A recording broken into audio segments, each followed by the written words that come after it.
மீஷோலேருந்து ஒரு Kundan set order பண்ணியிருந்தேன். எப்படி இருக்குன்னு பார்க்கலாம் வாங்க. சோக்கர் செட்டு நான் நினச்சதை விட இது ரொம்ப அகலமாக பெருசாக இருக்குது. மீஷோவில் வந்து ப்ராடக்ட்டு நல்லா இருக்கா இல்லையா, பேக்கிங் பயங்கரமாக இருக்குது. பாப்பாவுக்காக தான் வாங்கினேன். ஆனால் இது நம்ம காதுக்கே பார்த்தீங்கன்னா இந்த தோடு ரொம்ப பெருசாக இருக்குது. இந்த தெய்வமே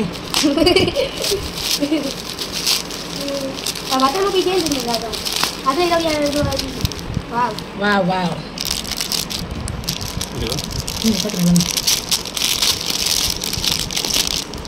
சூப்பர் சூப்பர். பெரிய பெரிய இயரிங்ஸ் பாப்பாவுக்கு ஆர்டர் பண்ணேன். டபுள் சைடு ரெண்டு பக்கமும் வேற வேற டிசைன் இருக்கு. ஆனால் டபுள் சைடில் போட முடியாது இல்லையா. சோக்கரை வேணா நீங்கள் டபுள் சைடு கூட யூஸ் பண்ணிக்கலாம். குவாலிட்டி வைஸ் ப்ராடக்ட் ரொம்ப நல்லா இருக்கு. எனக்கு ரொம்ப ஃப்ரீயாக இருக்கணும், சும்மா நெரிச்சிக்கிட்டுலாம் என்னால் போட முடியாதுன்னு நினைக்கிறவங்க இதை வாங்க வேண்டாம். மற்றபடி பார்க்க லுக்கு சூப்பராக இருக்கு, நல்ல கிராண்டாக இருக்கணும்னு நினைக்கிறவங்க வாங்கி போட்டுக்கலாம்.